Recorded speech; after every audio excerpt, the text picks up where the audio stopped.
Malappuram മിനിയൂട്ടി വെള്ളൂരിലാണ് plastic കമ്പനിയുടെ ഗോഡൌണിൽ തീപിടുത്തമുണ്ടായത്. Plastic വേസ്റ്റുകൾക്കാണ് തീപിടിച്ചതെന്ന് മനസ്സിലാക്കുന്നു. മലപ്പുറത്തു നിന്നുള്ള 2 യൂണിറ്റ് ഫയർഫോഴ്സ് അവിടെ എത്തി തീ നിയന്ത്രണ വിധേയമാക്കാനുള്ള ശ്രമം തുടരുന്നുണ്ട്. യൂനുസ് അഹമ്മദ് അതിന്റെ വിശദാംശങ്ങൾ നൽകും. യൂനുസ്, കേൾക്കാമോ? യെസ്, മലപ്പുറത്തെ പ്രധാനപ്പെട്ട വിനോദസഞ്ചാര കേന്ദ്രങ്ങളിൽ ഒന്നുകൂടിയാണ് ഈ മിനിയൂട്ടി എന്ന് പറയുന്ന വെള്ളൂർ. അതിനടുത്താണ് ഇപ്പോൾ ഈ പ്ലാസ്റ്റിക് ഗോഡൌണിൽ തീപിടുത്തമുണ്ടായതെന്ന് മനസ്സിലാക്കുകയാണ്. ദൃശ്യങ്ങളിൽ ഇപ്പോഴും ആ പ്ലാസ്റ്റിക് ഗോഡൌണിൽ നിന്ന് തീ ആളിക്കത്തുന്നത് കാണാം. യൂനുസ് അഹമ്മദ് ഉണ്ട്. യൂനുസ്, അവിടെ തീ പൂർണ്ണമായും നിയന്ത്രണ വിധേയമാക്കാനുള്ള ശ്രമത്തിൽ എത്ര കണ്ട് പുരോഗതിയുണ്ട്? ആവശ്യമായ ഫയർഫോഴ്സിന് യൂണിറ്റുകളുണ്ടോ? വിശദാംശങ്ങൾ എന്താണ്? മലപ്പുറത്ത് നിന്ന് 2 യൂണിറ്റ് ഫയർഫോഴ്സ് സംഘം ഇപ്പോൾ അവിടെ എത്തിയിട്ടുണ്ട്. ഇപ്പോൾ ആ തീ അണക്കാനുള്ള ശ്രമം തുടരുകയാണ്. ഈ മലപ്പുറം മിനി ഊട്ടി വെള്ളൂരിലാണ് ഈ പ്ലാസ്റ്റിക് കമ്പനിയുടെ ഗോഡൌണിൽ തീ പിടിച്ചത്. അല്പം മുമ്പാണ്, ഒരു അരമണിക്കൂർ മുമ്പാണ് ഈ ഒരു തീപിടുത്തം ഉണ്ടായത്. ഈ പ്ലാസ്റ്റിക് വേസ്റ്റുകൾ കൂട്ടിയിട്ടിരുന്ന അതിനാണ് തീ പിടിച്ചത്.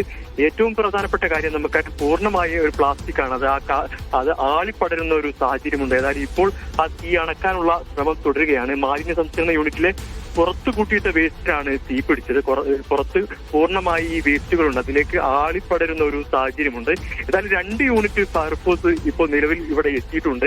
എന്താണ് ഈ തീപിടുത്തത്തിനുള്ള കാരണമെന്ന് വ്യക്തമല്ല. കാരണം നമുക്കറിയാം, കനത്ത ചൂടാണ്.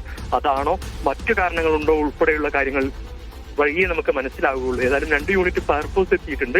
ഏറ്റവും പ്രധാനപ്പെട്ട കാര്യം, സമീപത്ത് മറ്റു കടകളോ അതോടൊപ്പം തന്നെ വീടുകളോ ഇല്ല എന്നുള്ളൊരു ആശ്വാസമുണ്ട്. ഏതായാലും ഇപ്പോൾ 2 യൂണിറ്റ് ഫയർഫോഴ്സ് എത്തി ഈ അണക്കാനുള്ള ശ്രമം തുടരുകയാണ്.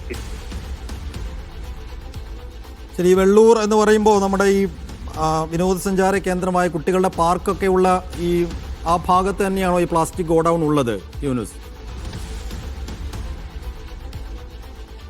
പറയുന്ന സ്ഥലമാണ്, ആ പാർക്കുള്ള ഒരു സ്ഥലം തന്നെയാണ്. പക്ഷെ സമീപത്ത് വീടുകളോ മറ്റു ബിൽഡിങ്ങുകളോ ഇല്ല എന്നുള്ളൊരു ആശ്വാസകരമാണ്. ഈ ഒരു സ്ഥാനം, ഈ ഒരു സംസ്കരണ കേന്ദ്രം മാത്രമാണ് ഈ ഭാഗത്തായി ഉള്ളത്. ഇതിനുള്ളിൽ കൂട്ടിയിട്ട ഈ പ്ലാസ്റ്റിക് മാലിന്യമാണ് ഇപ്പോൾ കത്തിയത്. പൂർണ്ണമായി ഇതിനെ പുറത്ത്, ഈ കമ്പനിയുടെ പുറത്ത് പൂർണ്ണമായി ഈ പ്ലാസ്റ്റിക്കുകൾ കൂട്ടിയിട്ടിട്ടുണ്ടായിരുന്നു. ഒരു ഭാഗത്ത് തീ പിടിച്ചു. പിന്നീട് ഈ തീ ആളിപ്പടരുന്ന ഒരു സാഹചര്യം ഉണ്ടായി. ഉടൻ തന്നെ ഇത് ശ്രദ്ധയിൽപ്പെട്ട ഉടൻ തന്നെ ഫയർഫോഴ്സിനെ വിവരം അറിയിച്ചു. ഉടൻ തന്നെ ഫയർഫോഴ്സ് എത്തി. മലപ്പുറത്ത് നിന്ന് 2 യൂണിറ്റ് ഫയർഫോഴ്സ് എത്തി ഇപ്പോൾ തീ അണക്കാനുള്ള ശ്രമം തുടരുകയാണ്. ഏതായാലും ഉടൻ തന്നെ തീ നിയന്ത്രണ വിധേയമാക്കാൻ കഴിയും എന്ന് തന്നെയാണ് വിദഗ്ധർ പറയുന്നത്. അടുത്ത വീടുകളൊന്നും തന്നെ ഇല്ല എങ്കിൽ കൂടിയും പ്ലാസ്റ്റിക് മാലിന്യമാണ് കത്തുന്നത്. വലിയ തോതിൽ പുക ഉയർന്നാൽ അതും ശാരീരിക അസ്വാസ്ഥ്യങ്ങൾക്കൊക്കെ കാരണമാകുന്ന അവസ്ഥ കൂടിയുണ്ട്. അപ്പോൾ മൊത്തത്തിൽ ഇതുണ്ടാക്കുന്ന പരിക്ക് പരമാവധി ലഘൂകരിക്കാനുള്ള ശ്രമങ്ങളൊക്കെ ഫയർഫോഴ്സിന്റെ ഭാഗത്തുനിന്ന് ഉണ്ടാകുമെന്ന് പ്രതീക്ഷിക്കാമല്ലേ, യൂനുസ്? നമ്മൾ മനസ്സിലാവുന്നത് തന്നെയാണ്. ഉടൻ തീ നിയന്ത്രണ വിധേയമാക്കാൻ കഴിയും എന്ന് തന്നെയാണ് ഫയർഫോഴ്സിൽ നിന്ന് നമുക്ക് മനസ്സിലാകുന്നത്.